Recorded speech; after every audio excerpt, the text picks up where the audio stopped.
Hey everyone, welcome to Sociastrology. Today we're going to take a look at the journey of Mars through Sagittarius, which is coming up.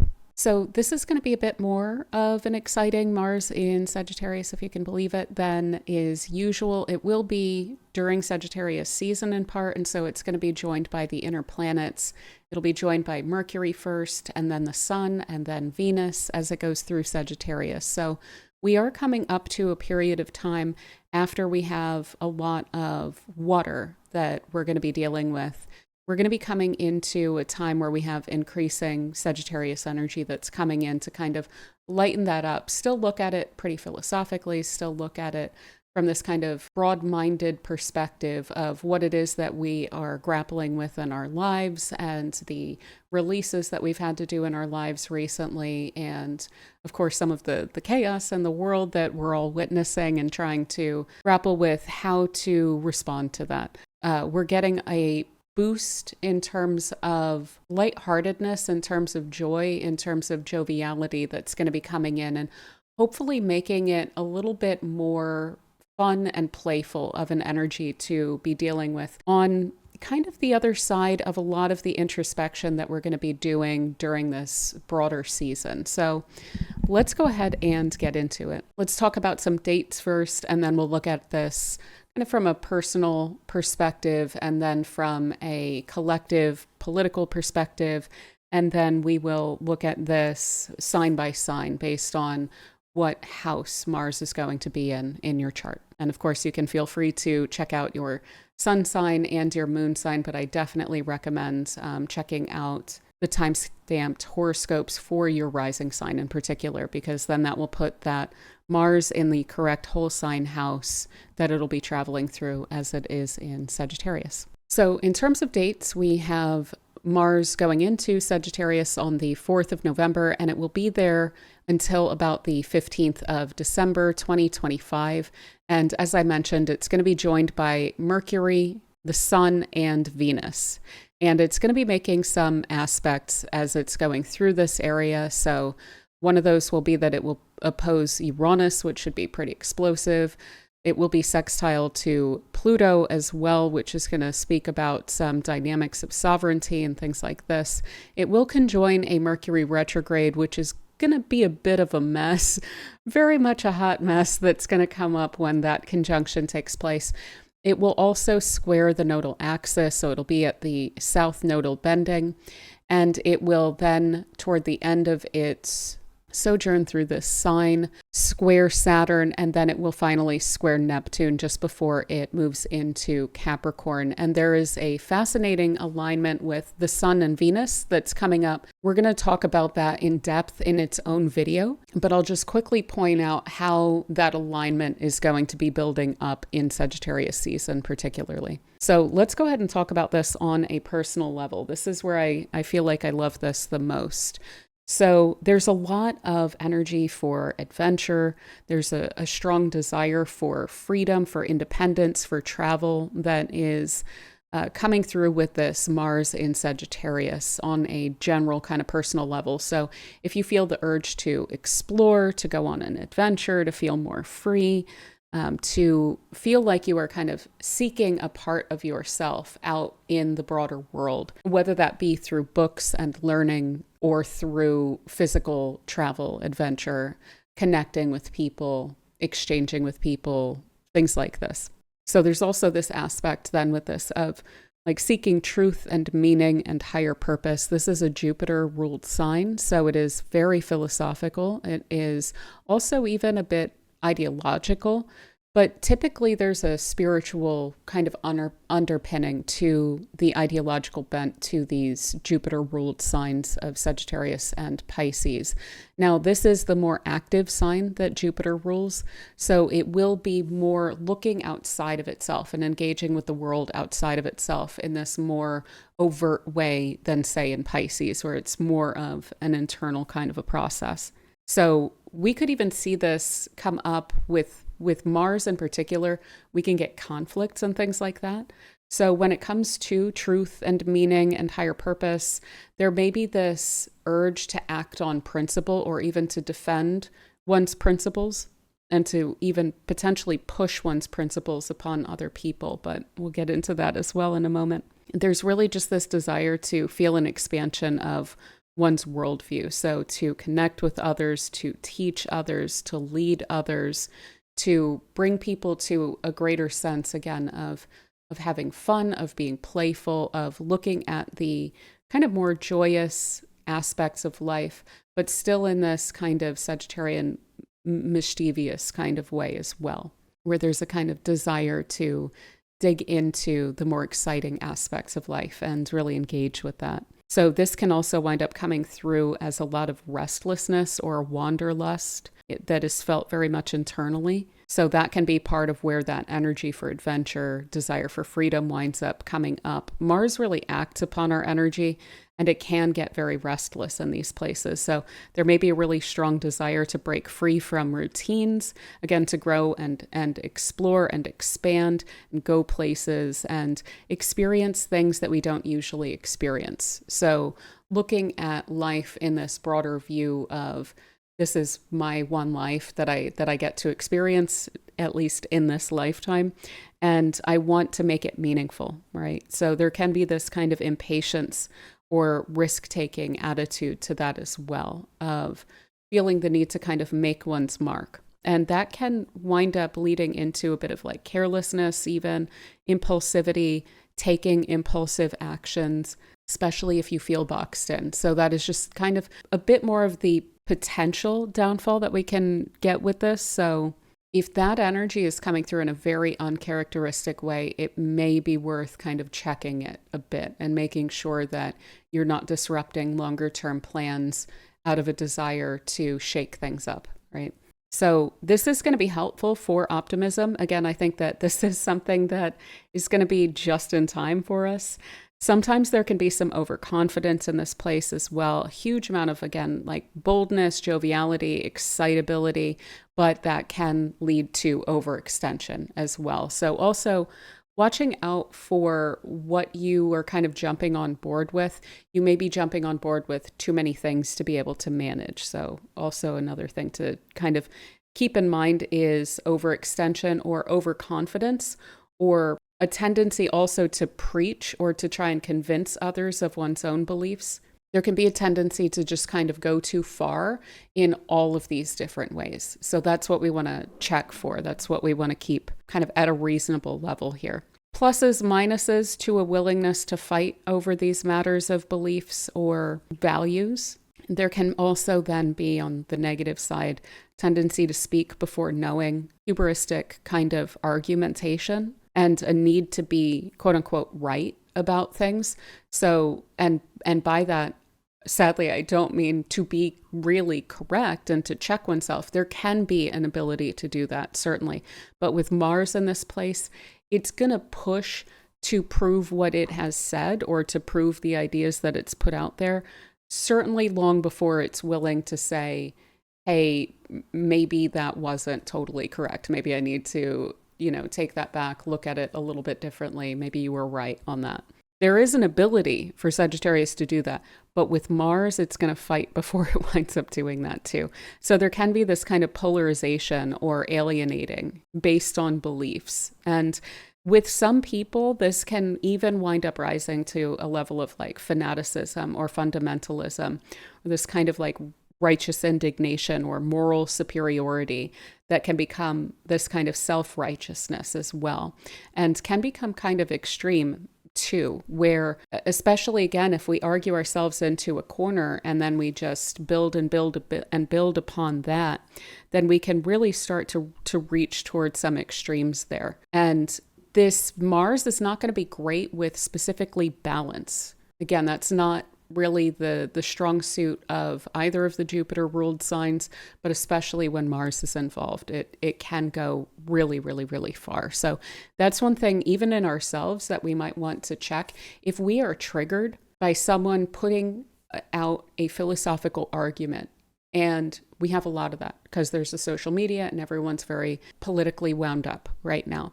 So for instance, if you log on somewhere or if you overhear something that someone is saying and you get that knee jerk, that urge, that like, oh, I need to say something, like I so don't agree with that. Take a moment. Try to take a moment and really ask yourself, is this battle necessary? So really choosing your battles with this, I think, is going to be an excellent way to keep it in check. Is it really worth it? What are you really going to gain? Is there really a likelihood of convincing someone genuinely? Or are you just going to be kind of stirring up a sense of you on one side, someone else on another side, and then entrenching into those positions and then maybe even pushing further in those directions?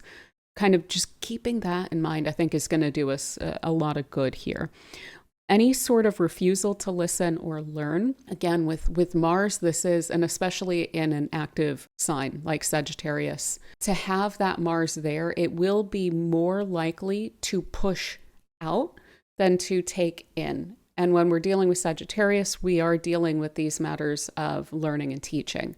So this is much more likely to desire to teach, unless for some people there is a major receptivity, to you naturally, in which case this can be like a major hunger for information. So just keeping ourselves in check. And that for me too, I've got a bunch of Gemini placements.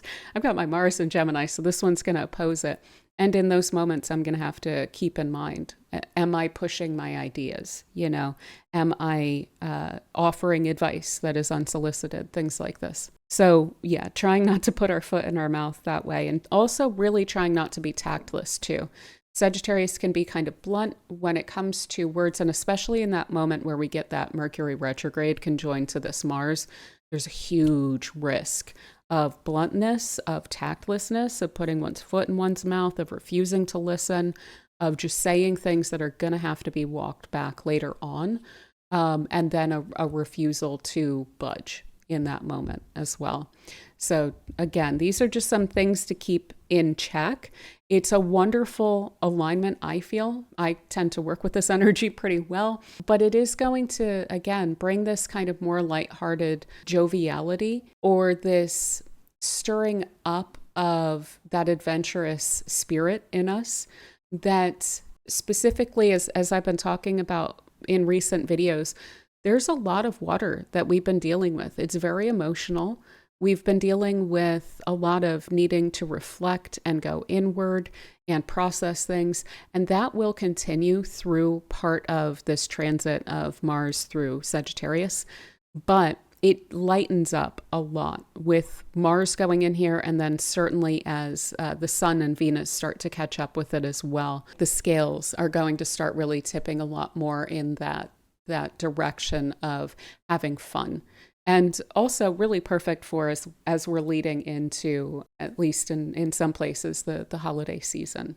That is some things to keep in mind on a personal level. On a collective level, there are some alignments here that are funky. And I don't love to see those funky alignments with Mars in particular. This is also a depiction of an alignment that is coming up that's going to stick with us for a weirdly long amount of time.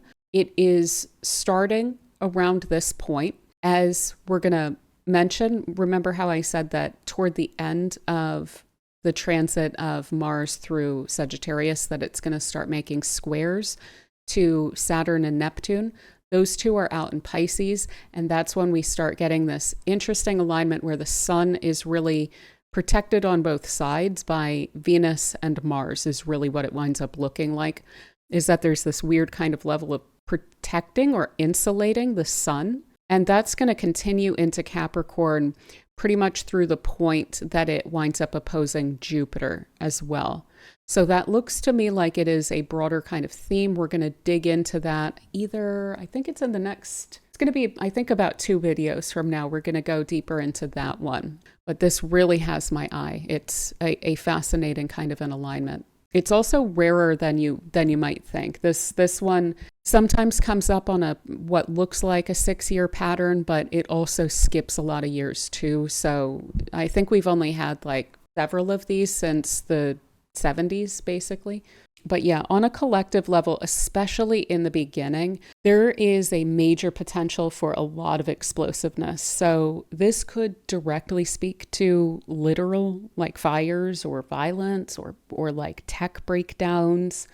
There could be communication breakdowns. Universities could become at a focal point of explosiveness, especially around the Uranus opposition with Uranus in Gemini, in that first degree of Gemini as well.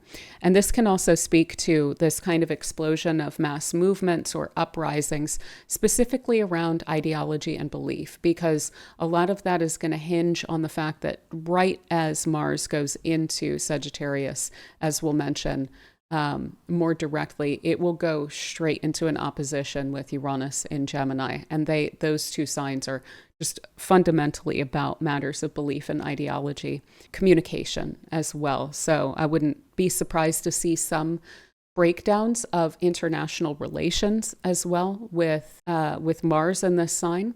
Mars can, in and of itself, even when it's not making aspects, it can cause problems wherever it is.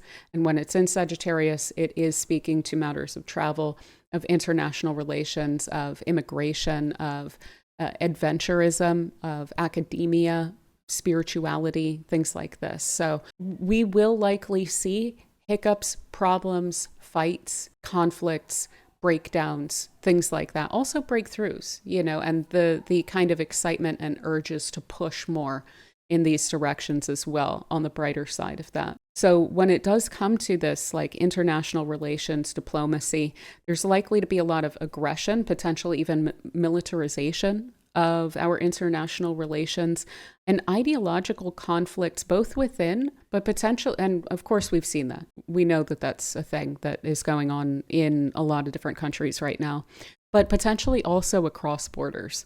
So we may be getting into like cultural fights or these weird kind of like crusades, like cross-cultural crusades and like quote unquote clash of civilizations kinds of nonsense that we may wind up seeing here. And this could be religious or nationalistic or ideological. We're just likely to see that kind of across a lot of those lines. For better or worse, Sagittarius has a huge amount of purview over all of these areas. And with Mars there, it's going to create some conflicts. So also when it comes to matters of treaties and foreign policies, these may be a bit heavy-handed. They may break down. We may see conflicts over those things. We may see a lot of frustration over broken promises as well, and commitments that weren't followed through on. I also wonder, because with Mars, we can see a kind of demonization, like projection of an aggression. And Sagittarius and Pisces both rule over matters of immigration too. So again, we're likely to see a lot of that potentially even get sadly worse throughout this period of time, the demonization of the other, right? So when it also comes to global travel, tourism, airlines, trains, possibly even ships, but I would say a lot of it is going to be, trains and planes and things like that. Moving people, especially, that can become quite complicated and could have some breakdowns. I will say there's like the shipping trade aspect of it may come up early with the opposition to that Gemini Uranus as well. But there's a lot of pressure on global travel, on tourism, on airlines, and potential breakdowns, disruptions, frustrations, accidents, conflicts over these things. So we'll have to see how that winds up playing out. Again, we do have holidays coming up, and I worry a little bit about whether that's going to go smoothly, especially with airlines and things like this. Also matters of immigration and emigration. So debates and fights over these things. We could even see this in terms of if there are young people, especially young men, emigrating out of countries, possibly even young women, but this is Mars, emigrating out of countries due to economic problems, that could become a major focal point of frustration within those countries. And a lot of debates and fights over that. But we could also see this playing out with immigration authorities, with migration waves, things like this, and fights over all of that as well. It would be interesting to see, I'm not sure if this is going to be the case, but it's just kind of creeping into my mind, so I'll mention it. Matters of like hypocrisy when it comes to immigration. So certainly, like as an Irish American, this is something that is very familiar to me. And I wonder if that's also going to kind of seep into the topic as well around, immigrant nations, around the immigration or emigration rather from certain nations, and now how those nations are treating immigrants, things like this may very well come up. Because the thing with again, these Jupiter ruled signs is it does want to have a sense of cohesion to a belief system.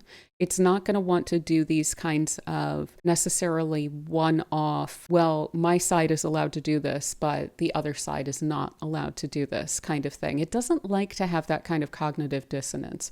Neither of these signs do.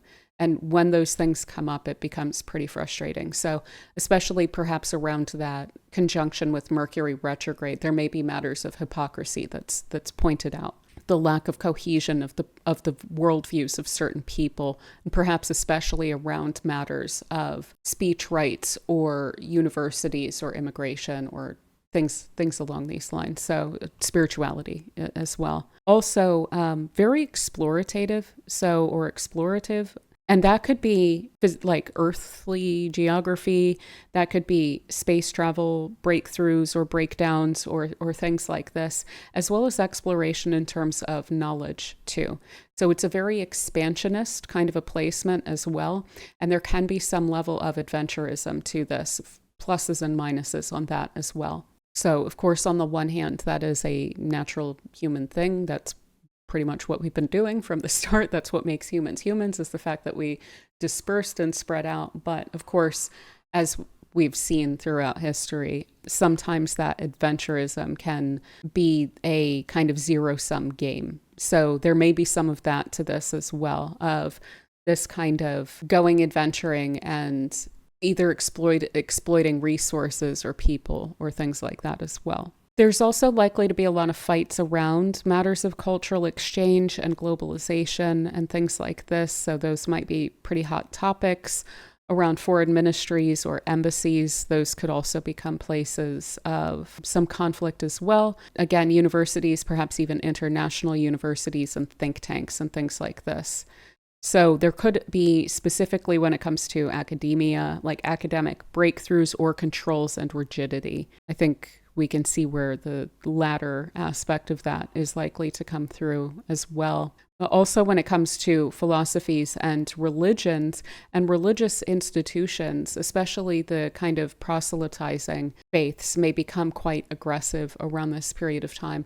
One thing that's standing out to me, we don't have this Mars in Sagittarius yet, but I did see that there are some, I think they are kind of extremist Brits who are mad that the king met with the Pope due to the split, obviously, long ago of the Church of England from, Rome. But that kind of thing where there's this like fighting over these minute kind of nonsense differences as it is.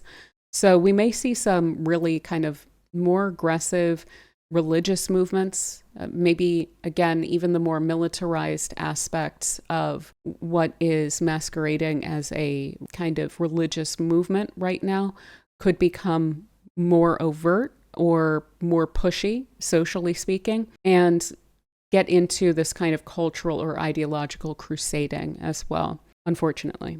Also, when it comes to publishing and media, that's another thing that comes through with Sagittarius, especially related to opinion or ideology. We could see some major global media shifts and conflicts around what's being published, and especially around opinion-based journalism, propaganda, again, the ideological kinds of publishing, and fighting over truth in that sense too. Also, what comes through with Sagittarius is the judicial systems, so legal systems, judicial matters, major court rulings could wind up coming through, or constitutional reforms. And of course, remember, not just in the States, this is for all different countries. So if that is relevant to your area, I would expect for those things to be done in more hardline kinds of ways than, say, a more even-handed approach. So if that kind of clarifies how things are likely to go around this time, then that's great. More likely to go kind of hardline. But let's go ahead and look at this from an aspect to aspect perspective. And this should also kind of flavor the transit as we go through it in time as well. So as I mentioned, like the moment that it gets into Sagittarius, Uranus is at 8 minutes, 0 degrees and 8 minutes of Gemini. So it is right on the cusp there. And it's retrograde. And so this conflict is likely to happen kind of all at once. It may be really close to November 4th that we see the effects of this, and very likely to present itself around matters of knowledge, communication, understanding, philosophy, opinion, matters of belief and discourse, and functional order, like social order as well, and ideas around that. So that's very much the Gemini Sagittarius kind of axis there, as well as matters of travel and learning, things like this. And again, like I said, shipping could wind up playing into this too, since we have the Gemini kind of added on to the Sagittarius here. So international trade. So this is going to for sure wind up causing some major disruptions, explosions, potentially violence, again, militarization, things that get really out of hand that are irrational. There could be like some weird minds that are getting a bit twisted throughout this, whatever this kind of conflagration is as well, making really bad decisions. This is not good for clear judgment.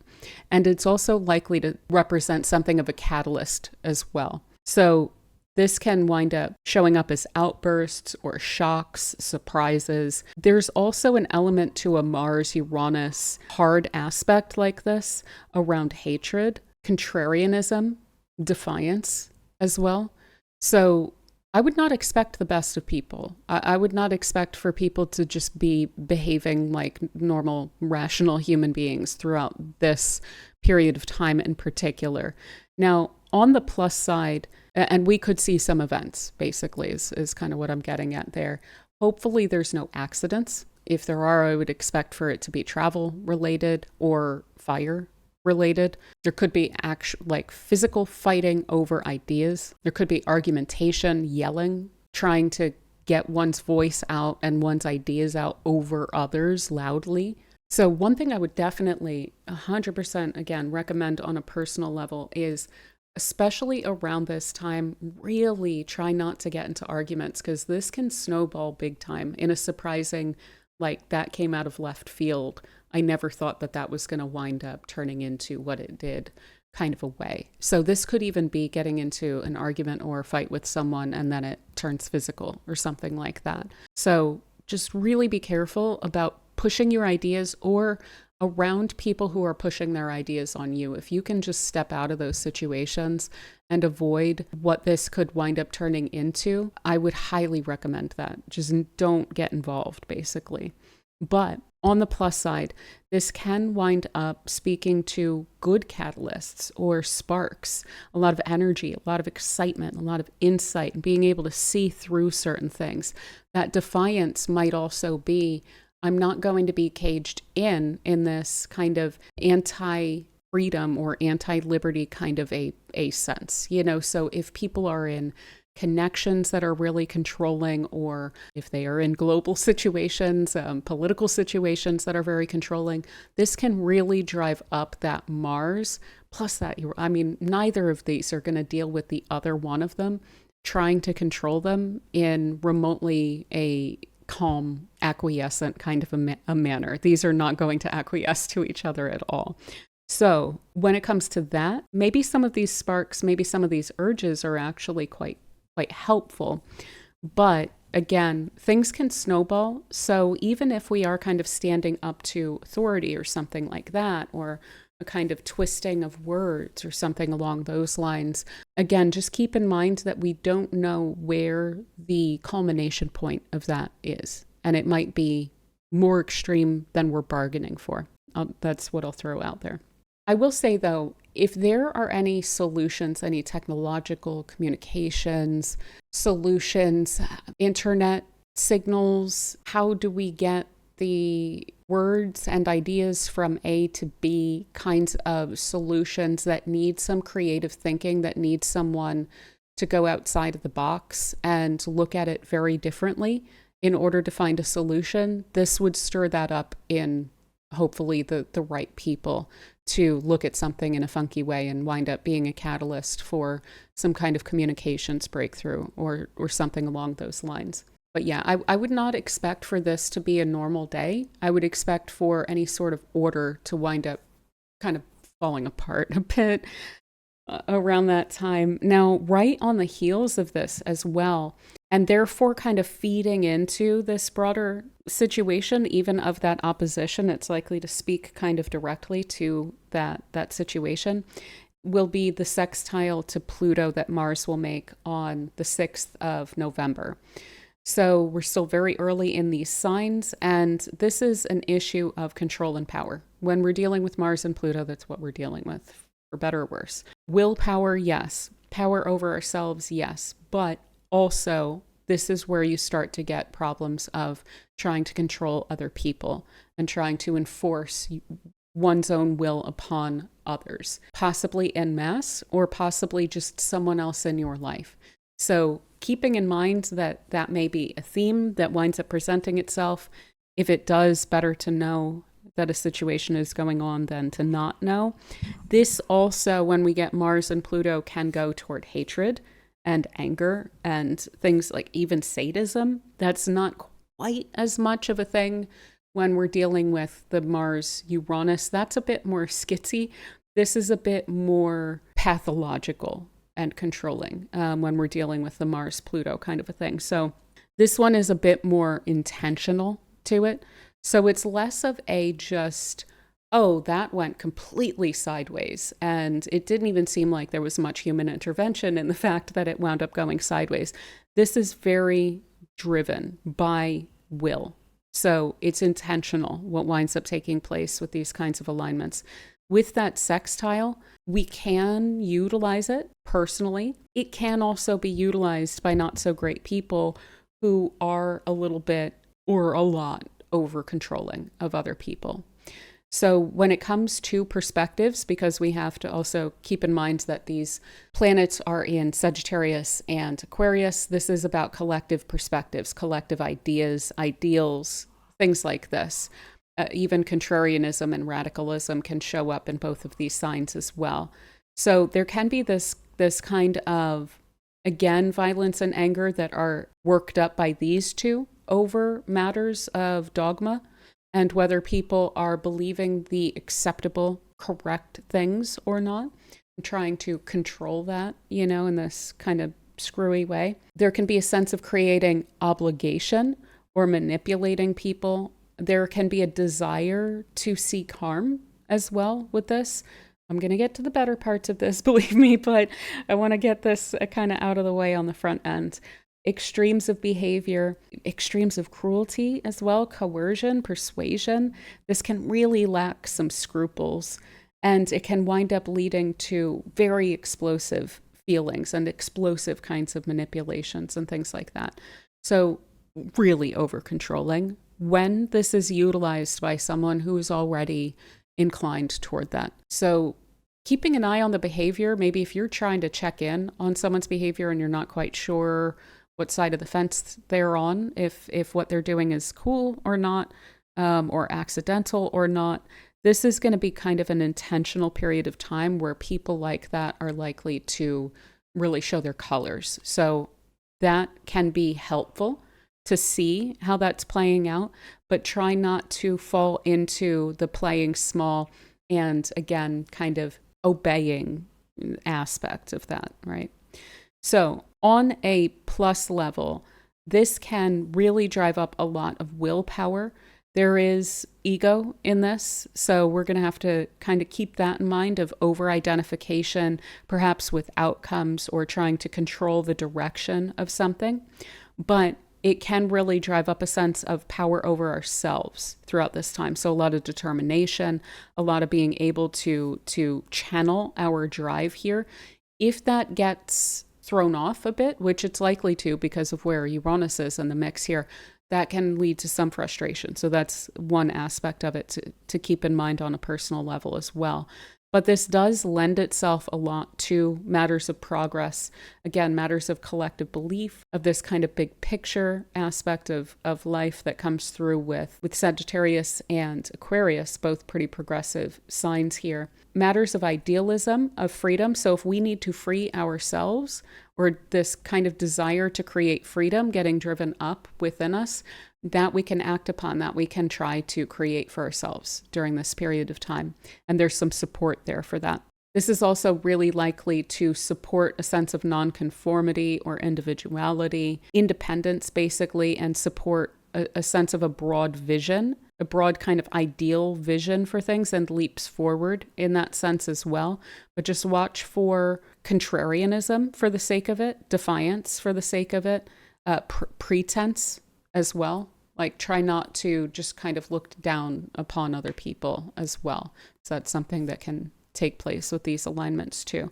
So this can also really point to like effectively working in support of each other through the channeling of drives toward similar ends. So again, if there are any mass movements that have gotten worked up right away with Mars and its alignment with Uranus, this would power them for a while. This would show that there is some staying power, but any sort of power dynamics within movements that arise really need to be kept in check as well. So we can definitely utilize really both of these alignments. They are kind of funky. They're kind of weird energy to work with, but they can be extraordinarily effective, both of them, for freeing you, for liberating you from certain situations and allowing for you to look at matters of belief, convictions, principles, and things like this from a very honest and truthful perspective, if you're willing to also be really honest and truthful with yourself about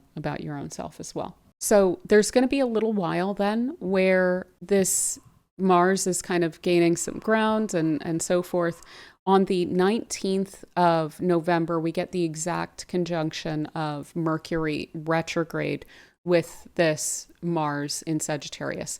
So they're going to be kind of close to each other for a while here. So we're going to want to give this, I would say, several days, if not kind of like a week maybe, on either side of this to play out. But basically what we have here is a malefic planet, Mars. It can cause problems. And we have a Mercury here, which is retrograde and therefore unusual in how it's approaching things. And it's in a sign of its own detriment. And so it doesn't have quite all of its usual tools to work with to be able to sort fact and fiction, to be able to correctly categorize things, to be able to look at all the details and make sure that things are as they appear to be, you know? So we can become, or we can see with this alignment, a lot of sloppiness with facts, a lot of pushing one's own beliefs with incomplete information as well. So that is something to really keep in mind, that just because someone that you agree with is saying something doesn't mean that it's true. Very strong dogmatism, because that Mercury is going big now. So even when it comes to just speech and communication, it's likely to be all encompassing. And yet, because it's in this place where it doesn't do so well and it's retrograde, it's very unlikely to actually know that what it's saying does apply in all situations. And yet there's this likelihood to just take one's own experience of things, or take a little piece of the broader picture and then just extrapolate it over the whole thing and say, this is always the case. There's a lot of like all this, or always this, or none of this kinds of, speech patterns with this kind of an alignment. So yeah, also strong enforcement of belief, potentially an attempt to curtail free speech, but this will not be taken lightly as well. So the thing with Sagittarius is, the more you try and tell it what to do, the less likely it is that it's going to wind up doing that. And with Mars there, and then that Mercury debilitated and retrograded, that does look to me like an attempt to, again, enforce beliefs, enforce speech, enforce a block of speech or beliefs. But again, by the time that Mercury winds up turning around and coming back through this area and so forth. I just don't think that that's something that's going to really last. Also, issues of misunderstandings and putting words in other people's mouths too is going to be kind of a problem here. So with that Mercury retrograde, that is still, it's still looking within, even though it's in an extroverted sign, there could be this really intensive introspection or reflection, or these really strong memories coming through, and an internal processing of opinion and thought and feeling and desire and philosophy and things like that. That's kind of intense. And it may feel like there's just a lot going on in the mind around what one believes, whether it's opinion or philosophy, or what one thinks about certain situations. There may be a real need to take some time and think that through, especially before speaking to certain matters. Creative works will also wind up being based in and fueled by really strong matters of belief or strongly felt beliefs as well. So if that's something that you engage with, this would actually be kind of supportive of really infusing that into your work. In addition to that, kind of also as a part of that, but really in any sort of cases, we're also likely to see a lot of really strong and unusual words, unusual expression as well of thoughts and ideas. And this is very unapologetic. Keep eyes open for straw man arguments as well, maybe strong man arguments as well with Mars there. But that is also going to be a bit of an issue with this one. So beyond that, then we get to Mars at the bendings is what we would call this. So this is going to be on the 24th of November with the true nodes, but just keep in mind these can kind of jump back and forth. It's best to always look at alignments with the nodal axis with some days on either side with the inner planets that move a little faster. So this alignments to the nodal axis tend to speak to matters of consequence, either the consequences of past action or past, say, karma sowed, for lack of a better way of putting that, or actions and things that are taking place at a given time that are going to be quite consequential, that are going to wind up being more meaningful or more significant than you might think off the bat. So when it comes to matters of assertion or will or aggression, enforcement of belief around this period of time, that is likely to be quite consequential and to have ramifications for quite some time. Any sort of impulsive action that we wind up taking, if there's an ideological rigidity that we are carrying with us, that also is likely to have more impacts than usual too, but also around militarization and militarized adventurism as well with this is likely to have a lot of ramifications, but also that which has been done in the past could really feel like there's a chickens coming home to roost kind of a moment that winds up coming up around this time as well. So the militarized kind of adventurism that we've seen in recent decades, we could see some of the effects of that as well around this period of time. This could also really speak to the fall of a specific kind of an ideology. We do want to keep in mind there is an ongoing conjunction of Saturn and Neptune around this time as well, and that's taking place in Pisces.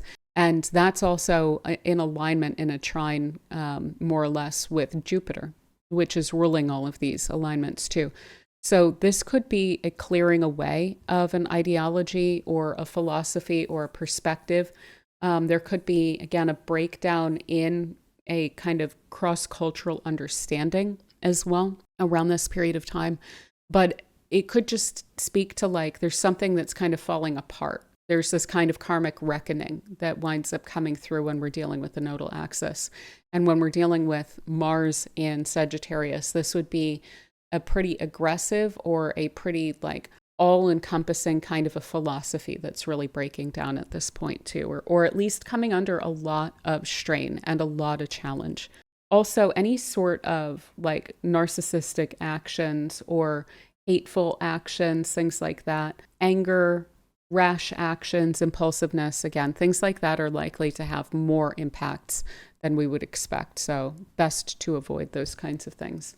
So now getting into Sagittarius season, or well into it at this point. The sun is kind of catching up with, Venus is kind of catching up with this Mars at this point, and there is a square to Saturn. And these are notorious for causing breakdowns because there's this kind of push and pull and a frustration with pacing and an inability to get the pacing right between these two. Saturn tends to have to do with longer term goals and what it is that we're seeking to create and to build for ourselves in that longer term period of time, basically. And then Mars is that kind of day-to-day action or impulsive action, things like this. So for one thing, there's a lack of clarity around long-term goals when we have Saturn in Pisces.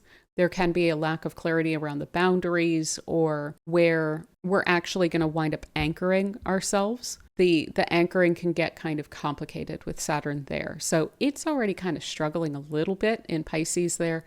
And then Mars is going to be, again, very impulsive when it's in Sagittarius. So the pacing is just kind of bonkers and a mess. There's likely to be, I wrote blockages, I meant blockages.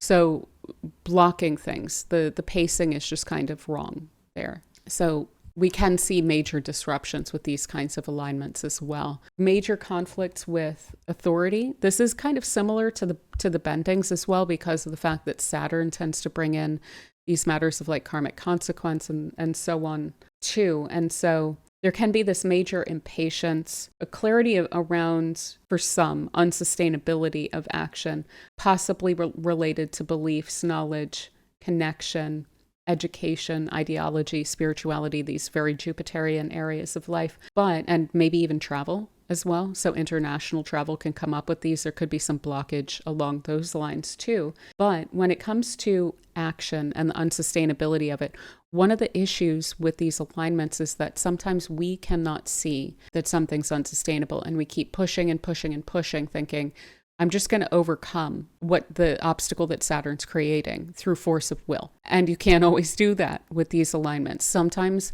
what they're saying is stop, just stop and wait and get more information and get your ducks in a row. Make sure that you know where it is that you're aiming. Maybe there's a lack of planning and you're pushing hard in one direction, but it's going to wind up being all for naught anyway. So watch your pacing when it comes to this alignment here. Also, conflicts with authority can show up. Again, there's a defiant kind of an energy with this. Difficulty setting boundaries or running into issues of escapism or avoidance as well, especially around issues of truth. These are both signs that focus quite a bit on truth, and we're dealing with both of the malefics in a hard aspect here. So there is a hindrance of the higher sides of these signs, such that we need to really make sure that we're taking care of that.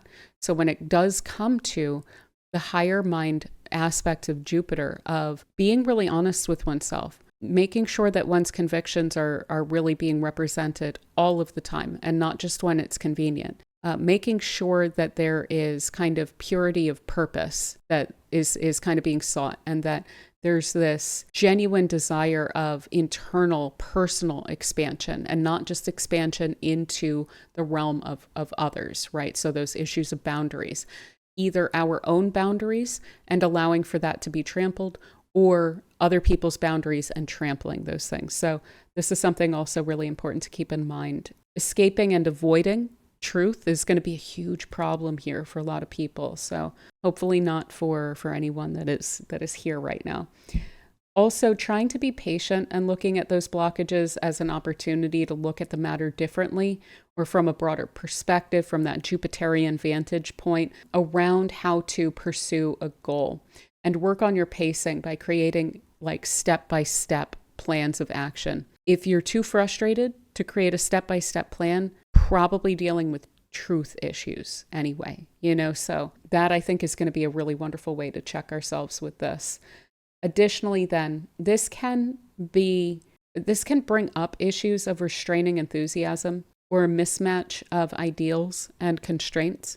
So we may feel very much in two minds about things. We may feel, on the one hand, very idealistic and driven by that Mars in Sagittarius, and then Saturn in Pisces could be a wall that it runs into of what's the point?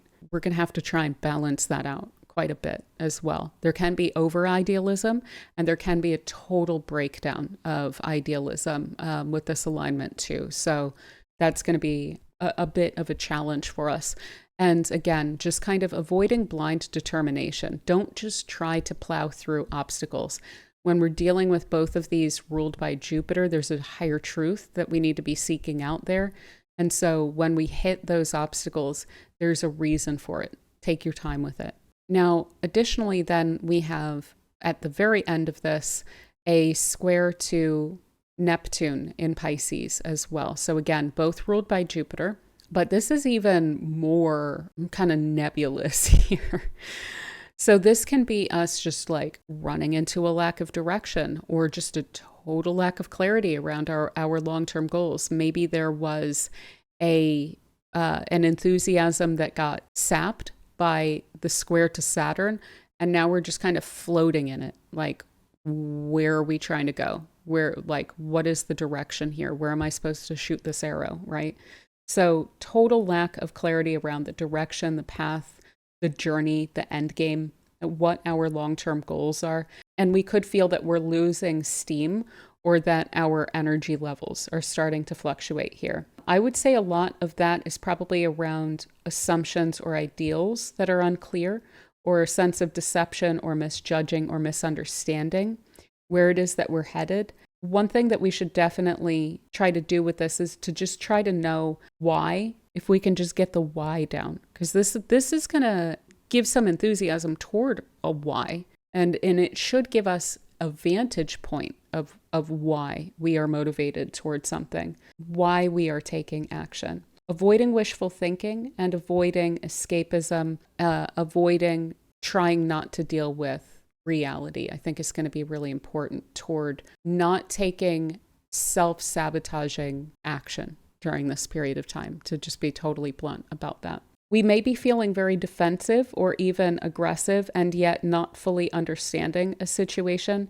And so hopefully we don't see some people taking very delusional actions to enforce one's will or one's worldview during this period of time. We could see some seriously, again, bonkers crusading with this alignment, just like you are totally off your rocker. You have no connection to reality, and yet you are trying to enforce some totally unhinged kind of a perspective upon other people. So thinking about the actions that people take when they are in that mind space, if it can even be called that, that's what this would, on the really bad side of it, look like to me.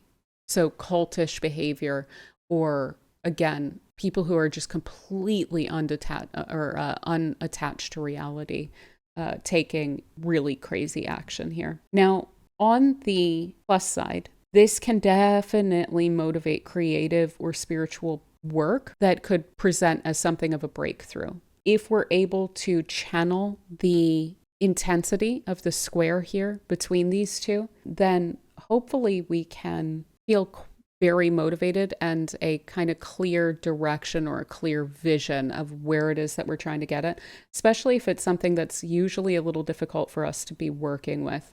And by that, I mean like spiritual breakthroughs, creative breakthroughs, even like messy work, allowing for the vision to be kind of messy, and just creating from that space, because these are very messy signs, they're not detail oriented. So as long as you can kind of get the big picture, that may even, if you are a creative type, for instance, like if you're a painter and you're usually quite focused on form, if you can just give that up for a moment and allow for this to just be whatever the heck it is, and then worry about details later, you might get something that is in a completely different direction than usual.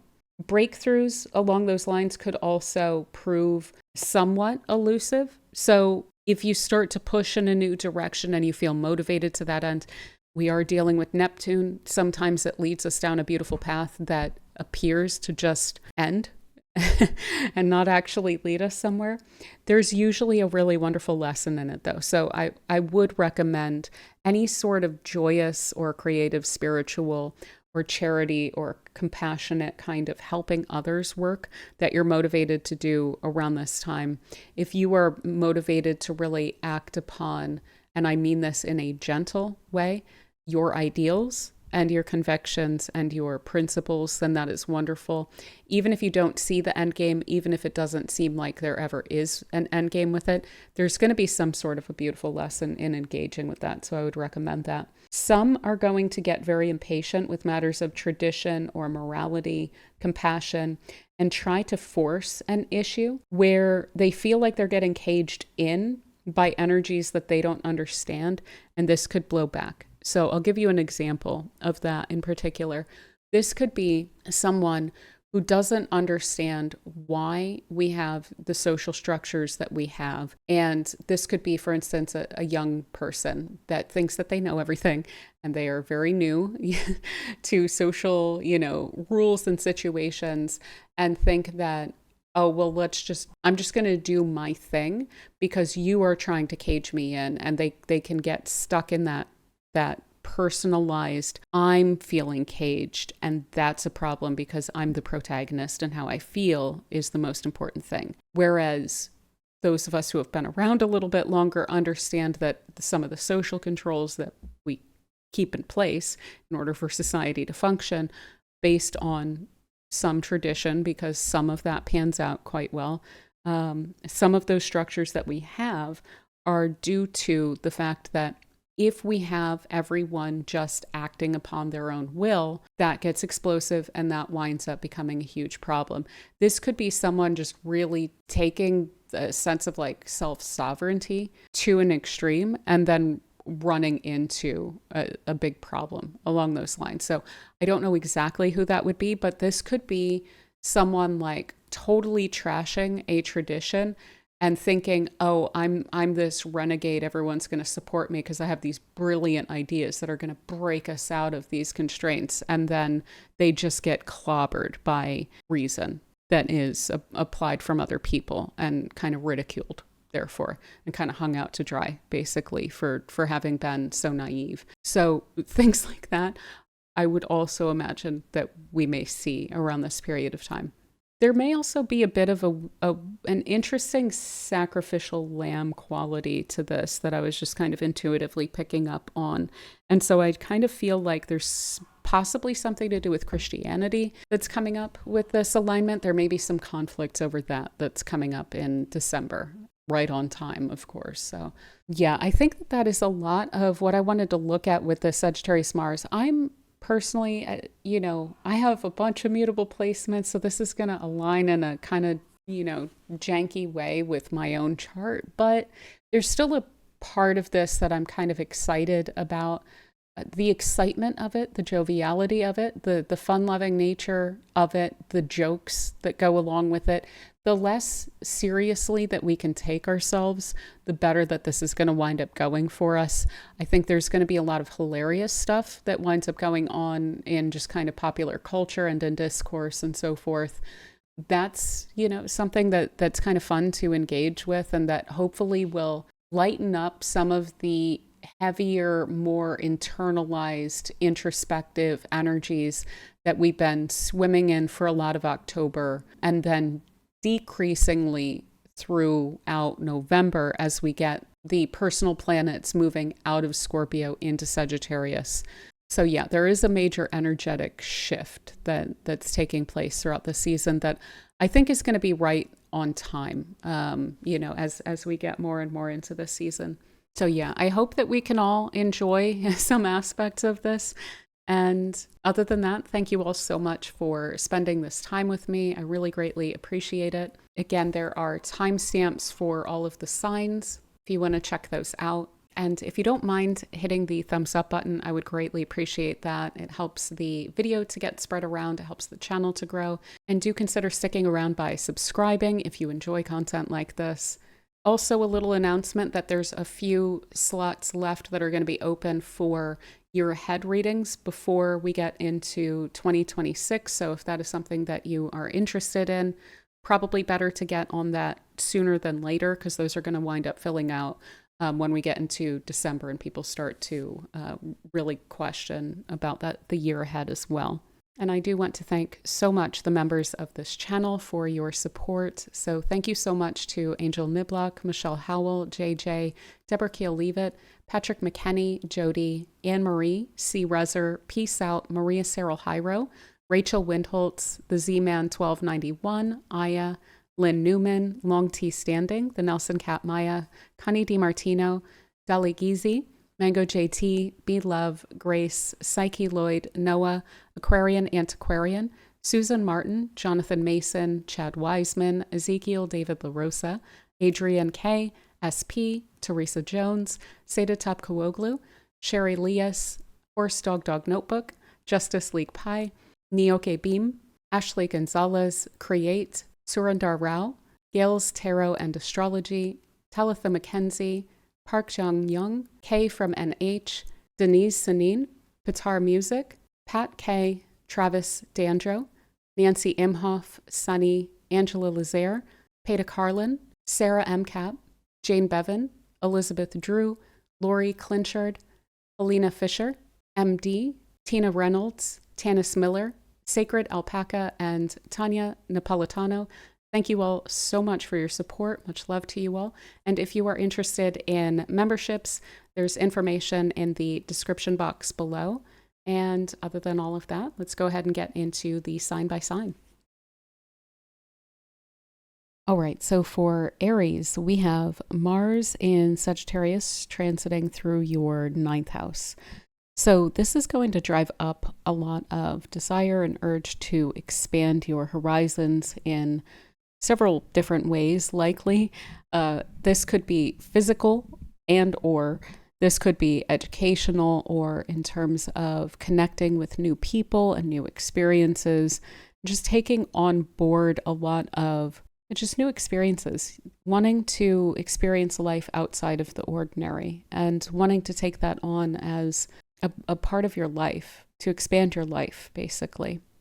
So again, this can be internal or educational in terms of study and wanting to understand yourself and the world better. But it could also be physical in the sense of travel.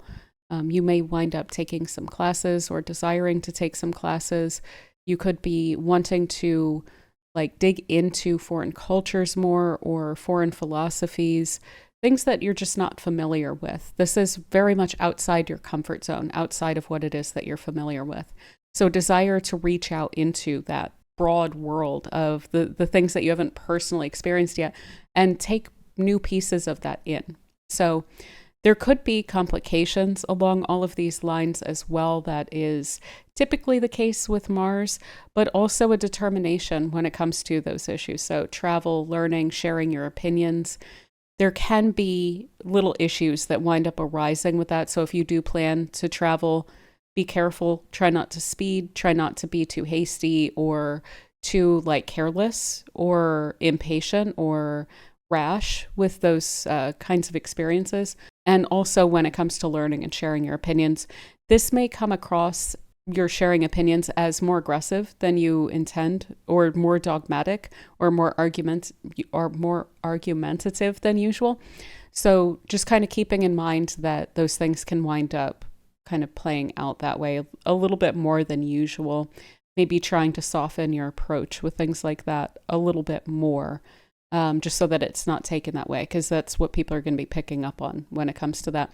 You may also run across people who are quite dogmatic or argumentative, generally speaking, but especially with regard to what they know or what they think that they know. So it's kind of not really a thing that can be won. So approach that how you will, but I would personally say there's probably not much that you can get out of situations of dealing with or engaging with people like that. So yeah, take that how you will. Also, a lot of restlessness and boredom with routine. So really seeking more, generally speaking. But again, it's likely that this is going to manifest either as a strong desire or a strong urge, or a restlessness, or a wanderlust. So there is that kind of anxious feeling that might wind up underpinning this of needing to break free, needing to break out of that routine, needing to break out of a sense of stagnancy or boredom or over familiarity or something like this. So keeping in mind that that can lead to some impulsivity and rashness and things like this. If you can, try to plan ahead of time, like plan for the changes that you want to make to your routine. That's great. That way, the kind of ground beneath you just doesn't get too overly thrown off course from maybe some impulsive decision making. But yeah, I think that's pretty much what I have for you, Aries. So I hope that you're able to utilize this transit super well. And thank you so much for spending this time with me. All right, so for Taurus, we have Mars in Sagittarius transiting through your 8th house.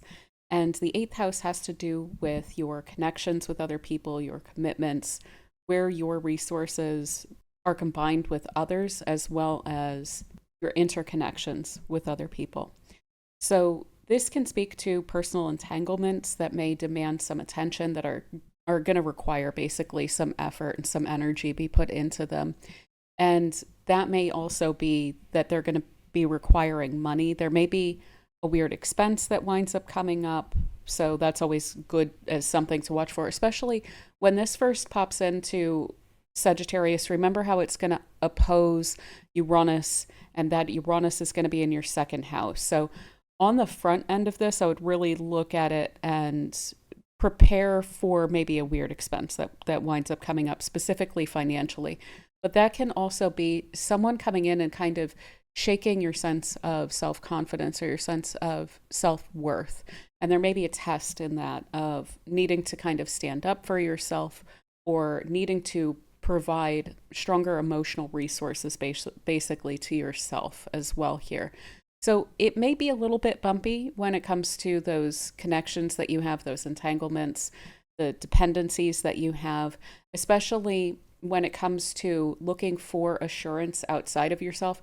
That's likely to be something that you would want to seek kind of instinctively with this Mars traveling through your 2nd house. But you may not find the greatest kind of emotional satisfaction through that. And the fact that this is also taking place while you have Uranus moving back from your 2nd house into your 1st would just really reiterate to me there's something there about self-reliance as well that is likely to be something you should lean on during this period of time. You may also, unfortunately, just kind of be dealing with difficult people, and they may not be difficult specifically to you or at you, but this can be just the people that are around you griping a bit more or needing more emotional labor, basically needing to be paid attention to more. So people around you may be going through it basically, and they may be making that kind of clear to you. But again, it might not be about you specifically. The main thing that I would watch out for when it comes to people in their connections with you is this kind of really overconfident storyteller type. So people who are kind of telling a tall tale to you, basically. Watching out for overpromising and things like that is what I would mainly watch out for. And not only in a romantic context or with friends or whatnot, but also with business partners. If there's anything that's coming up around a loan or a renegotiation of terms of some sort of financial agreement or something like that, that's something I would really watch out for with this transit specifically. But this is also really helpful for having a really strong intention to clear this area or to make a lot of sense of this area of your life. So when it comes to unwanted ties, financial or karmic ties, there may be a real focus on that for you. And not just a focus on it as in thinking it through, but a desire to act upon that. So you may be initiating certain efforts to clear your connections, like to cut cords basically, or to kind of ritualize around releasing certain ties that you just don't want to have anymore and reclaiming your sense of sovereignty over what it is that you feel like you are connected to or tied to in some way. Also, though, a very strong desire to understand people and circumstances, especially difficult people, And I tend to caution around that just because there are some types of people that just kind of can't be understood rationally because they don't behave rationally. So if you've encountered that, try not to spend a whole bunch of cycles. I mean, do what you want for sure. But if you do wind up spending a bunch of cycles trying to figure out an irrational mind or an irrational person, it usually just winds up in spinning your wheels and not really accomplishing much and kind of wasting some of your energy. I've been there a million times. So this could definitely speak to that as well, where you're pushing, but you're not really getting anywhere with trying to understand that kind of person. But if there is any sort of closure that you know that you can get, especially internally, perhaps externally as well, where there can be some sort of cohesion and understanding and just comprehensibility of a situation or a connection that you have, and maybe some difficulties that you've run into with them or that you have had and that has maybe broken down, hey, there's probably not much downside if you're dealing with a reasonable person of just discussing things, just trying to get things kind of more out in the open so that there can be some sense of mutual understanding. But the only thing with that I would caution around is just make sure that you are very able to be super honest with yourself and with them as well. And you can't always expect to get honesty back from others as well, but try not to go into any sort of a situation like that, trying to resolve problems or trying to look back on and get closure around problems, expecting that someone else is going to pull their weight. So, also a really strong desire to merge. So this can really drive up your desire to connect, to commit, to have these more intensive kinds of connections with people that are a little bit more probing or a little bit more cerebral and psychological and emotional and possibly even spiritual connections with other people where you do deeply merge with someone else as well. So that may just be a theme. If you are not super tied to a lot of people, this might just be kind of driving that desire up in you throughout this period of time. And it may wind up passing into a much more of an intellectual kind of an interest as we get Mars then eventually moving on into Capricorn. But yeah, I think that is a lot of what I have for you, Taurus. So I hope that this transit treats you super well. Thank you so much for spending this time with me. All right, so for Gemini, we have Mars in Sagittarius transiting through your 7th house. And this house has to do with other people generally, but especially one-on-one connections. It is the house of the other. So when it comes to engagements with others, it's likely that you're going to be putting a lot more energy and effort into that. Just generally speaking, lots of things to do when it comes to other people. So this could be a bunch of emails, lots of texts, lots of engagements, lots of events or things that you're doing with other people, just being kind of in demand. And that's great. But when we are dealing with Mars, people can be a bit difficult as well. So you may be dealing with difficult people who are demanding. So there may be something about boundaries that you need to work on during this period of time when it comes to that, or just being very clear about the amount of energy that you're willing to put into any given situation, because it's likely that you'll be dealing with at least one or two people who are just kind of being overly demanding. And maybe if you have your excuses lined up ahead of time, then that can be kind of helpful, especially since this is going to be leading into probably a pretty busy holiday season for a lot of people. This will also drive up in you a desire to connect with others.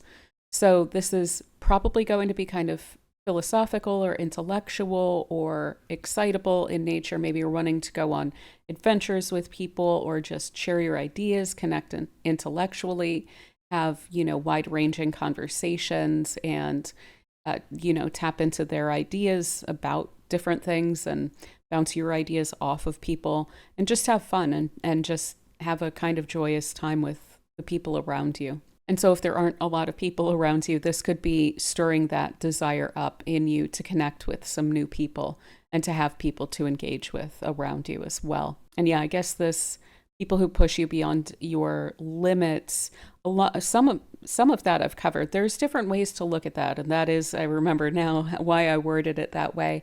So again, this could be button pushers for sure. So paying attention to your boundaries is good. This could be people who are very demanding and push you beyond your energetic limits, but it could also be very adventurous people who push you outside of a comfort zone as well. And so the restrictions that you place upon yourself, or you're kind of playing it safe attitudes and things like that, this is someone who could kind of shake you out of that as well. So it may show up in any one of or all of those ways as well. And finally, another way that this can definitely wind up coming through is arguments, or just an attitude that you wind up sharing with others, or that you wind up receiving, or probably both. With Gemini rising, if you get an attitude, usually receive an attitude, usually you're going to meet it halfway as well. But this can be quite argumentative, and especially, again, when we're dealing with Sagittarius, about ideas and about belief systems and about philosophy and things like that, values and convictions and who's right, who's wrong, etc. And this can get pretty wide ranging. Again, it's usually what happens with Sagittarius.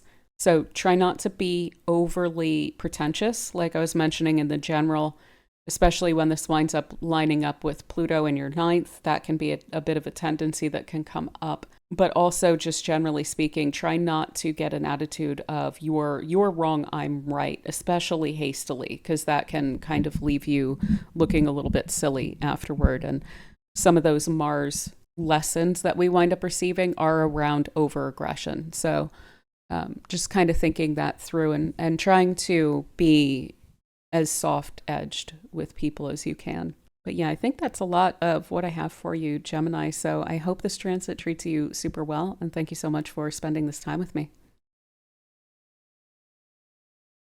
All right. So for Cancer, we have Mars in Sagittarius transiting through your sixth house. And this is a house of work, activity, tasks, routines, health, and basically just your level of productivity.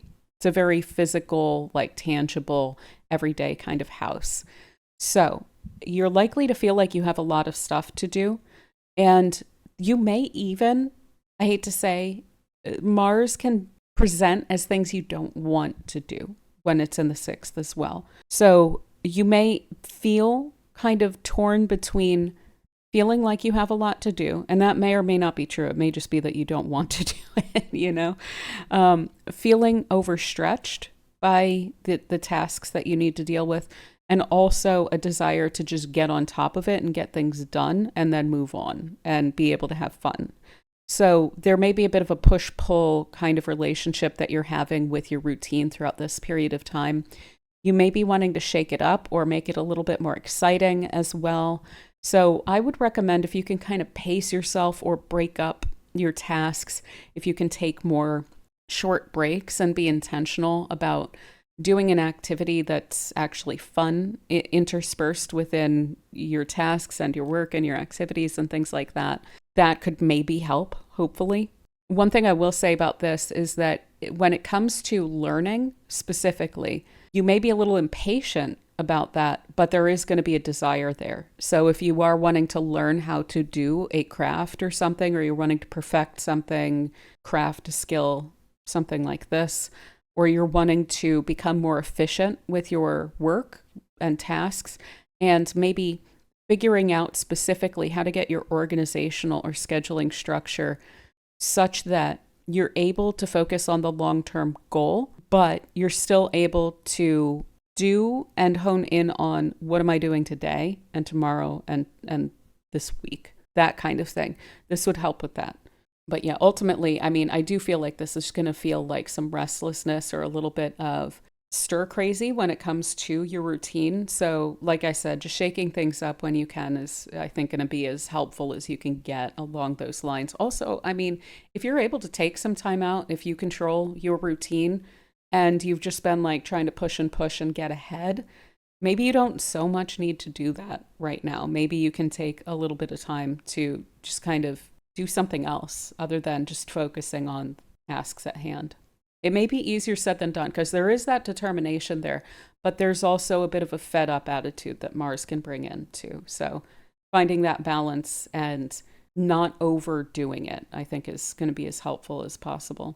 Also, if there have been any health concerns that you've been kind of sweeping under the rug, this is going to come in here and have it harder for you to just sweep those aside or overlook them or not pay attention to them. They're likely to be top of mind, and they're likely to be motivating you to address them as well. So this could be a lot of energy that you have around like an exercise routine specifically, perhaps.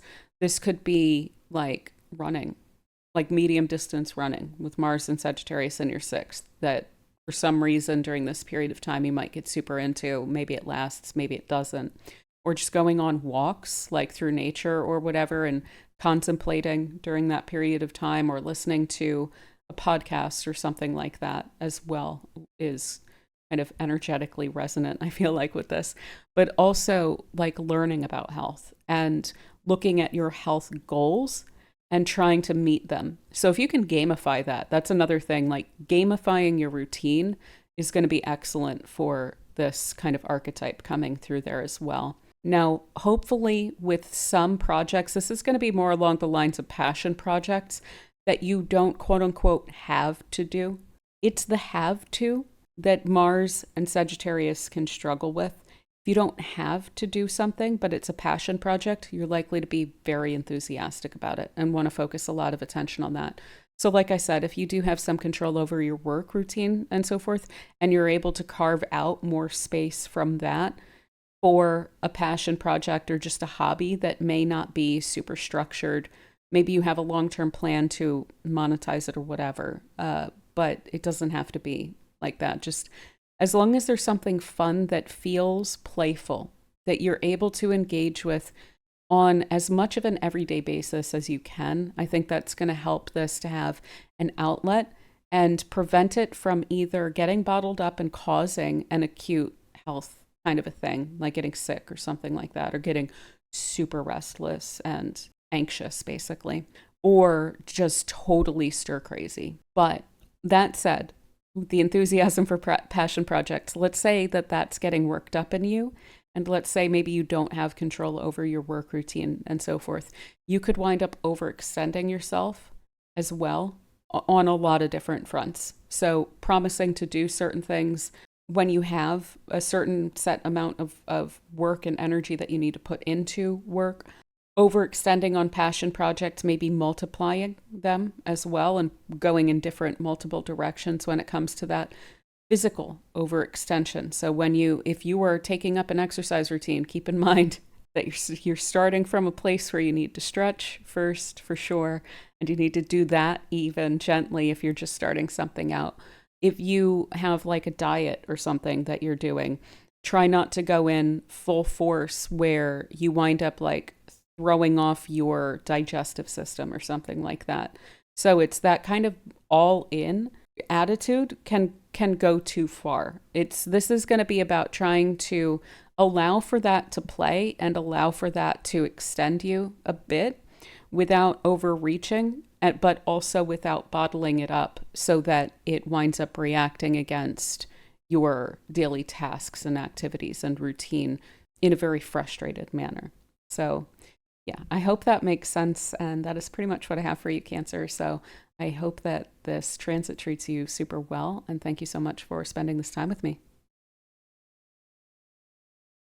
All right, so for Leo, you have Mars in Sagittarius transiting through your fifth house.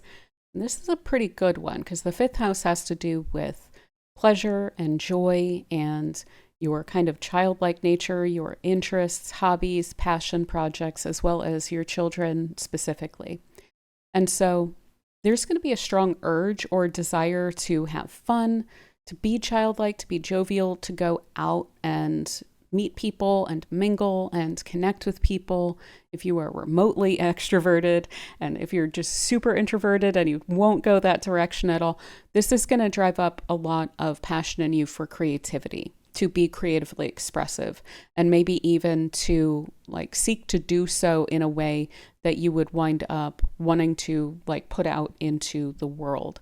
So making a lot of time for that would be really wise because there's going to be a lot of inspiration and Like I said, and especially as we get into Sagittarius season 2 and you start getting like doubling and tripling up on this energy as the inner planets move into Sagittarius as well, there should be a huge amount of energy just for joy and pleasure, especially leading into the holidays. If this is the going into the holiday season for you, this is going to be a really ideal transit for that. So also then having a lot of energy for and making time for those sports, hobbies, pleasures, activities, and things like that. So definitely carve out the time for that because it's going to be especially enjoyable. And if you don't allow for yourself to have that outlet, you're going to start to feel really stir crazy and restless as well. One thing I would say with this is that if you do have children, they're likely to be extra demanding or just extra in general during this period of time. They may just be a bit louder, more boisterous, more, demanding attention, but also, demanding like to be seen, to be recognized, to be treated fairly, and so on. So hopefully it's leaning a little bit more on the cute side than the annoying side, but there may just be a lot going on there that you're needing to put your energy and effort into as well. So hopefully you can find a way to where their fun, pleasurable activities or whatever it is that they're demanding, that you're able to get some enjoyment out of that as well.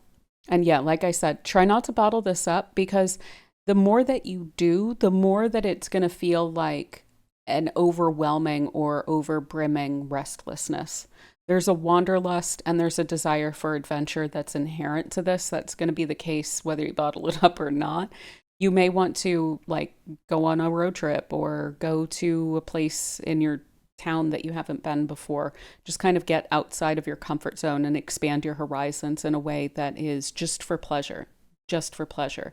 Not like, oh, I feel like I've been feeling like I should do this for my career, et cetera, et cetera. It's not so much about that. It's more so just for the joy of it. And yeah, the inspiration may be hard to keep up with because there's just going to be a lot of that kind of getting stirred up. So if you want to write down stuff that you're interested in doing, if you're not able to keep up with it, rather than just full on burning the candle at both ends, I would definitely recommend that as well. Because there's likely to be a lot that you can really sink your teeth into that's going to get driven up around this period of time. There may also be a really strong romantic interest that winds up coming in here. Usually those more casual, flirtatious, pleasurable, like early stages relationships are represented by the fifth house. So if you're partnered up, obviously, think things through and so forth. But there may just be a kind of like rekindling of that energy in you as well. But yeah, I think that is a lot of what I have for you, Leo. You've got one of the better alignments here for Mars, and especially again going into the holiday season. It's maybe a time that you kind of typically would shine because of the fact that it's Sagittarius season and it tends to light up your fifth house. This time it happens to have Mars with it as well, and it's been several years since that's been the case. So yeah, I really hope that you enjoy it. And thank you so much for spending this time with me. All right, so for Virgo, we have Mars in Sagittarius is transiting through your fourth house. And the fourth house has to do with home front and your family, your roots, and your origin, your private life, basically. So this can be a lot of excitement and energy that's getting driven up or that's getting demanded around home and family matters. So you may be wanting to do stuff around the home. So home improvements or redecorating or like bringing in new energy, a new feel basically into your home to stir things up, to stir up the energy. Barring that, this may even have you like wanting to move and wanting to go somewhere unfamiliar and just like dreaming about setting down roots in a very like exotic kind of way. Maybe this is wanting to go nomadic or just go far away and experience a completely different life. It'll really have you wanting to kind of break out of comfort zones, but to do so in a way that is very much your own, that's speaking to a kind of bursting forth of a version of you that's a lot more honest and authentic, right? So that kind of energy, if you're not able to just uproot and move, that kind of energy could be well suited to changing up the energy within the home that you're in so that you don't feel frustrated toward it. And you should be able to get pretty excited about things like that. Again, changing things up, the energy with your home.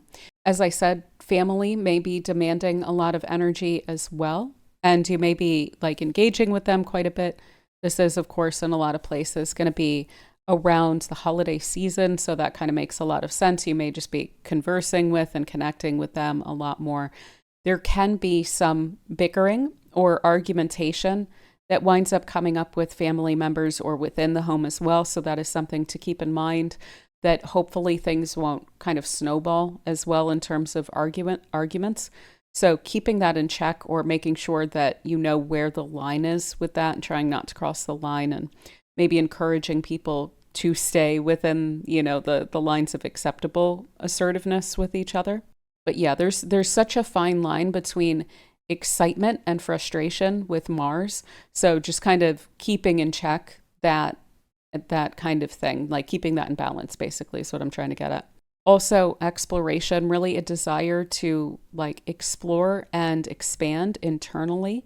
And that restlessness, if it really starts to build up and gnaw at you, and you're not able, like I said, to go and just uproot, finding a way to expand internally where you're at, to kind of bloom where you're at, right? Finding a way to do that would be really helpful to not having that energy get super bottled up in a way that's deeply uncomfortable and maybe even a little bit anxiety or agitation producing. So exploring your interests, expanding your interests, centering that really around you, yourself, and not feeling the need to like hook that on to the interests of people around you or anything. This is about exploring you personally when this is in the fourth house there. So personal truths as well may become more pressing. That is that bubbling up kind of urge feeling as well. Certain things that you're wanting to say or that you're wanting to represent. If there's something that you've been, like I said, really bottling up, it'll probably be hard to keep it under wraps, especially if this is something that you try not to broach with family and you're having to deal with family a lot around this period of time. So just keeping in mind, if it feels like going into a situation, it might be hard to keep the lid on something. It will be hard to keep the lid on that. So if you can do that, gently releasing that or avoiding maybe even situations where that may become a problem or where that could lead to an argument or something like that, I think that would be quite wise.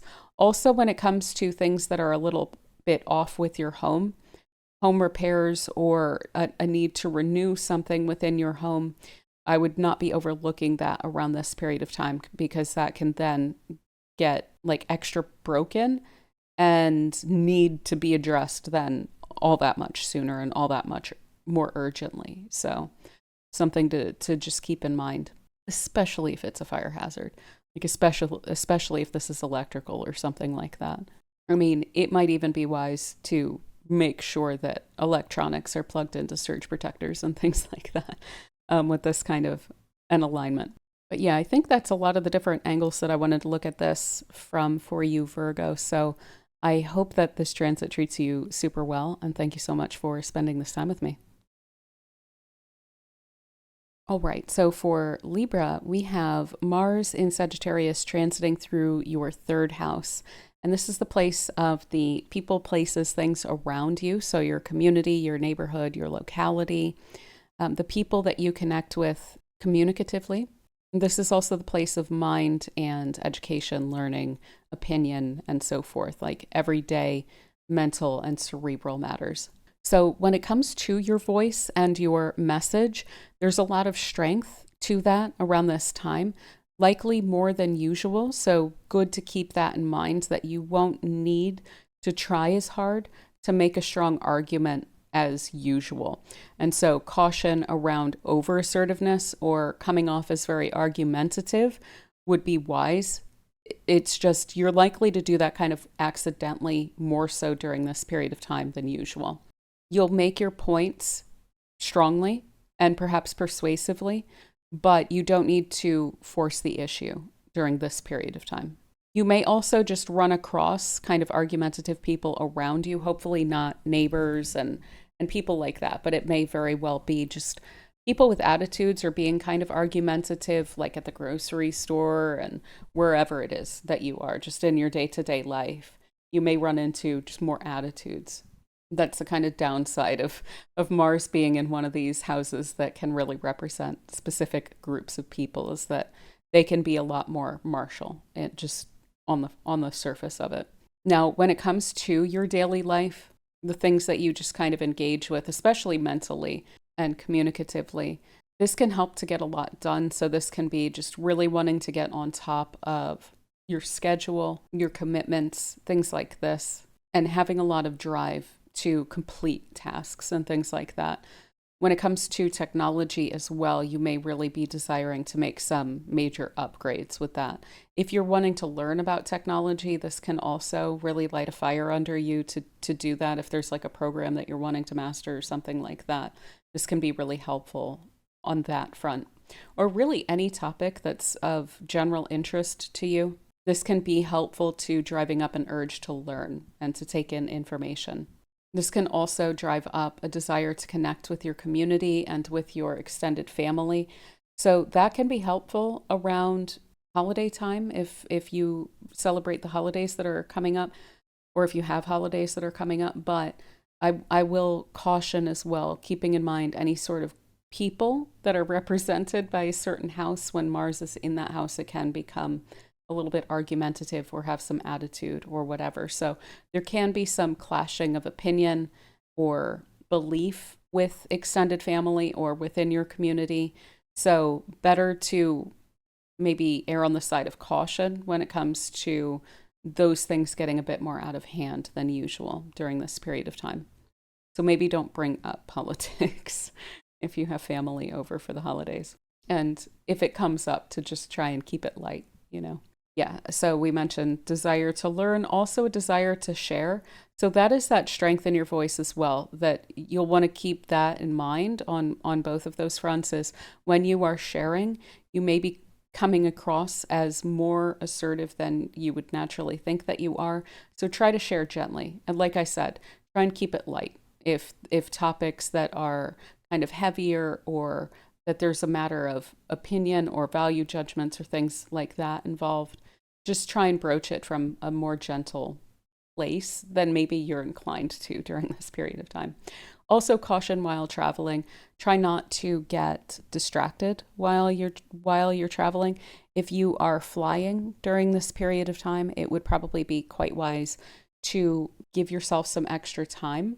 And those people, like ticket people and so forth, can also have a little bit more argumentativeness and be more inclined to be troublesome or cause complications with your travel. So just, try and kill them with kindness, basically, I would say. Avoid any sort of issues with travel people. But yeah, I think that's pretty much what I have for you, Libra. So I hope that this transit treats you super well. And thank you so much for spending this time with me. All right, so for Scorpio, we have Mars and Sagittarius transiting through your second house. So this house has to do with matters of value. So self-value, self-reliance, self-worth basically shows up, self-esteem in this house, but also value in terms of finances and resources that you have available to you, is the value of what it is that you bring to different situations. So your talents and skills can even wind up showing up in this place. So matters of value coming up, demanding a lot of attention throughout this period of time. You may be very strongly motivated to start a budget and to really try and create some long-term financial goals that you're going to be aiming at during this period of time. Do keep in mind you may be a bit more fervent about that on the front end while Mars is still in this place than you will be longer term. So you may or may not wind up really sticking to that budget, but at least becoming clear on what some of your long-term financial goals are can be helpful. One thing I will say about this is that there can be some weird expenses that pop up when you have Mars in the second house. Of course, I would try not to ignore things like that, would be wise, but You may also find yourself feeling some impulse to spend on certain things or to invest is maybe the way that you would look at it into certain things as well. So just kind of taking your time with financial decisions, I think, and trying to be as reasonable as you can be really helpful. And if this energy does wind up lending itself toward long-term budgeting and things like that, getting that started can certainly always be a help. One of the things as well that you may be really desiring out of a financial long-term goal is to create a sense of greater independence and self-sovereignty and self-reliance, and maybe independence in the sense of going independent in your career, not just like being financial independent from other people in your life, but creating a sense of financial independence, like going independent or, becoming a consultant or launching a business or something like this. Again, I would just say, try to plan that out. That would be really wonderful if you can. Start to think that through, because next year you will have some help toward that end as well. We are going to have later into next year, we're going to have Jupiter and Saturn will be in a trine to each other, going from your 6th to your 10th houses. So there is an ability to build upon that. I wouldn't base that fully on a Mars transiting through your 2nd house transit though. So making plans around that, and then maybe seeking to launch or seeking to really run with it starting next year, I think could be really good as well. Also, if you run into any sort of challenges to your self-worth, if this turns into some frustration with yourself, know that it should get a little bit nicer as you get the Sun and Venus moving into this place a bit later on. But there can be triggers that wind up coming up that wind up spurring some changes within you as well, not just financial changes, but like internal changes of, I can't keep kind of going back and forth with myself about taking 2 steps forward and 1 step back when it comes to how I look at myself. Especially if you see a challenge to you throughout this period of time, taking that kind of perspective on it could be really helpful and really healthy for the long term here. But you may also find that you're feeling kind of defensive, especially if there are challenges to your values or to your principles, your convictions. That could have you kind of putting some walls up and being a little bit evasive as well. So do with that as you will. That's certainly a potentially healthy response to any sort of challenges from the outside.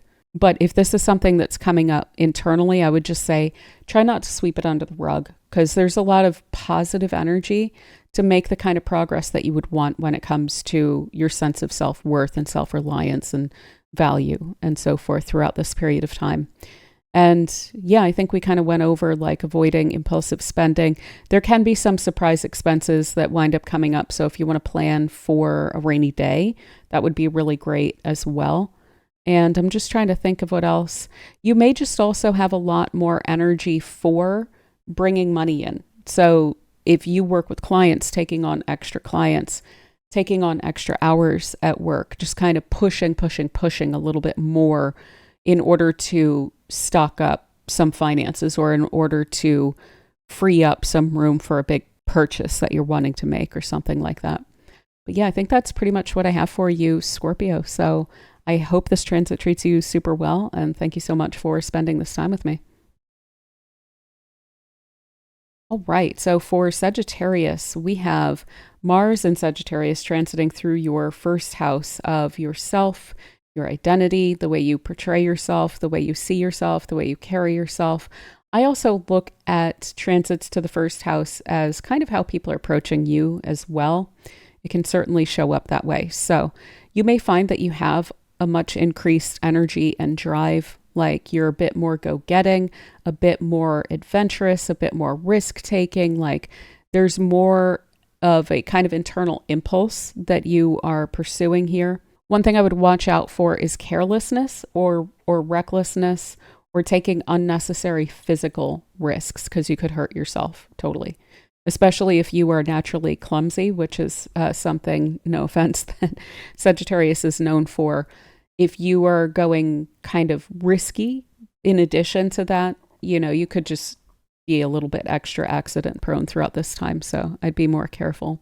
But yeah, your natural boldness, your natural joviality and confidence, that's getting worked up extra by this Mars transit. So do take that into consideration if if there's any sort of a potential of you stepping on people's toes or being brash or being a bit tactless or going a bit overboard or trampling boundaries or things like that, accidentally even. Just kind of keep that in mind that you do have Mars in your first house. So you're going to be a bit more assertive than even usual throughout this period of time. And that may have an impact on other people too. And if you're not wanting to rub people the wrong way, just kind of keeping that in mind and maybe trying to keep that in check. But that desire for freedom to express yourself authentically and truly, your desire for greater understanding, your desire for personal growth and personal development, that kind of constant urge to be more and to do more and experience more.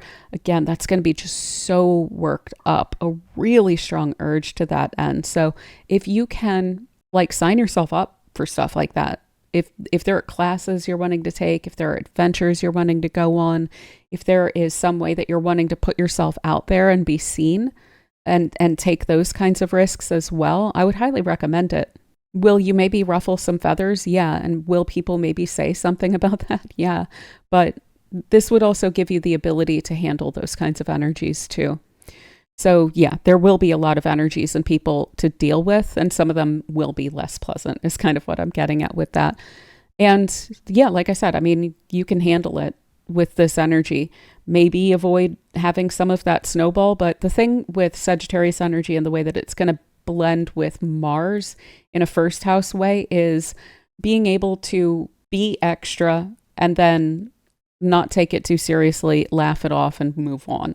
Yeah, that can be kind of maddening for people who tend to hold on to grudges and so forth, but I don't think it's really going to have a huge effect on you unless you're doing this in a workplace that you're reliant upon or something like that. One thing I would say is pushing your views could alienate people. That's one thing that I think a lot of us forget, that when we are advocating for things, it can be really alienating to other people and can wind up just causing a total reverse impact as what we're trying to do. So yeah, trying to persuade people is probably not a lot of reason to do that in terms of outcomes. If you just want to be authentically yourself and loudly represent your views, go for it. But when it's a Mars thing, it's kind of extra likely to wind up alienating people. So just keep that in mind as well. And yeah, we've kind of discussed impulsivity from a couple different angles here. That's just going to be a reality that you're dealing with throughout this period of time. So yeah, watch out for the edges of that, but take advantage of it where you're able to. So yeah, I think that's pretty much what I have for you, Sagittarius. So I hope that you enjoy this transit, and thank you so much for spending this time with me. All right, so for Capricorn, we have Mars in Sagittarius transiting through your 12th house. Now, this is a little bit more of a complicated place to have Mars. It can be more quiet, but it's very internal. So I would highly recommend sicking this Mars on spiritual development and personal, internal, psychological and emotional understanding of yourself, because Mars in the 12th can kind of go sideways if you don't give it something to do. So I would very much recommend giving it something to do and to direct it toward these other 12th house topics that aren't self-undoing and aren't substance issues and aren't, feeling alienated and feeling in solitude in an unwelcome way or things like that, So yeah, if you can direct this toward the other 12th house topics of spirituality, of helpful and healthy solitude, of your own subconscious and digging into that and trying to understand that, I think you're going to get the best then out of this transit. Often these 12th house transits can go on without us being fully aware of them. So again, just because you don't see that it's doing something doesn't mean that it's not working in the background. So if you can try your best to direct those 12th house energies toward the positive throughout this time, that would be really wonderful. And yeah, understanding yourself internally a lot better. So where does your conditioning come from? What makes you tick psychologically? What happens with your emotions that's sometimes a little bit outside of your control? If you can dig into that, seek to understand that on a personal and a spiritual level, maybe even studying that from a spiritual perspective as well. So understanding matters of emotional regulation and how maybe karmic ties can wind up interweaving into that, things like this, the people that trigger us, all sorts of things like that. And any sort of discovery or expanding your horizons spiritually, I think is also going to be really helped by this. And yeah, lots of internal work, and there can be a lot of internal inspiration coming from this area as well. So I would be taking that down as it comes in. You can be really busy on your own with your own kind of behind the scenes projects with Mars in this place as well. So I would definitely recommend working on those. Restlessness and frustrations, if you're feeling them and you can't quite put your finger on why, this would be a lot of that reason. And again, this can kind of bubble up out of nowhere with it being in the 12th house, and it can wind up lashing out in weird, unhelpful ways. So I would just try not to sweep that under the rug. If you are feeling any of these Mars and Sagittarius urges, like a wanderlust, restlessness, frustration, even anger or aggression, things like that, really paying attention to when did that come up? What was the trigger? What was going on inside of you when that arose? I think that could be really great. That could be like taking on a lesson before it's even really pushed on you. And you could actually wind up doing some long-term good by paying attention to where those triggers are internally as well. But yeah, internal impulsiveness as well. So this could be a trigger that comes out of nowhere and you act upon it without really thinking about it as well. So try to be really patient before you wind up acting on those impulses as well. Again, spiritual work, creative work, intuitive work, things that you're doing behind the scenes that are really about internal development for yourself, those would be really wonderful ways to direct that Mars. And I would try not to sweep under the rug any sort of, especially mental or emotional or spiritual health things that show up symptomatically. And even when it just comes to anxieties or restlessness or things like that, look at that from a broad kind of holistic perspective and try to get to the root of it there. But yeah, I think that's pretty much what I have for you, Capricorn. So I do hope that this transit treats you super well. And thank you so much for spending this time with me. All right, so for Aquarius, we have Mars in Sagittarius transiting through your 11th house. And the 11th house has to do with your colleagues, your friends, benefactors, the social groups that you belong to, society generally speaking. It also has to do with your hopes, dreams, and aspirations. So you may feel very motivated toward your goals and really want to like push yourself further than you have before and like accomplish those things probably so that you can set your sights even further with Mars and Sagittarius in this place. So feeling very determined and very driven to achieve.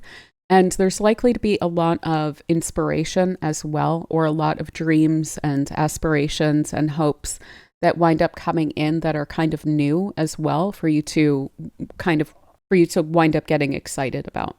So yeah, this should be a really wonderful time in terms of accomplishments. Also socially. So there's a strong desire to connect with friends, maybe to go out more, to just spend more time with more people, to have a greater sense of influence over others and vice versa, just exchange and have good times and help each other out, support each other, hear each other out, so on and so forth, especially when it comes to like-minded people. So you may feel very, very driven toward a specific cause and want to make your mark toward that end and want to connect with people who also care about the same kinds of things that you do or believe the same kinds of things that you do as well. And maybe there's like a meetup group or something like that to discuss certain views or certain interests or hobbies or something like that you're wanting to get involved with. And if that urge is coming up within you, then I would definitely recommend like look around your area and see if maybe there's a group that meets up that is of interest to you as well, if that's not something you're already doing. Additionally, this can have you really taking on an air of leadership and making a really strong impression on people. Now, I do have to say you're likely to come off as a lot more ambitious as well. So if that's not so much the impression that you're trying to make, it may be worthwhile to really soften some of those edges and so forth. But if you really need to stand out, then this is going to do it for you, to help you to stand out. But keeping in mind that that can stir up some drama and some arguments or some envy, things like that within social circles or within professional circles as well. And that too is more likely when Mars is in this place. So that is something to keep in mind. If there are ways that you can try to avoid some of the downsides of really being seen and being recognized for what it is that you're contributing, it is probably worth trying to go out of your way to avoid that as well. And I definitely would not participate in any sort of drama or specifically arguments within any sort of a professional environment.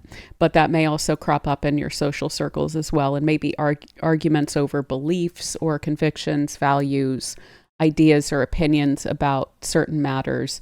Maybe some friends are just being quite extra demanding, or even a bit like over assertive or over aggressive, or just demanding, taking up a lot of space basically.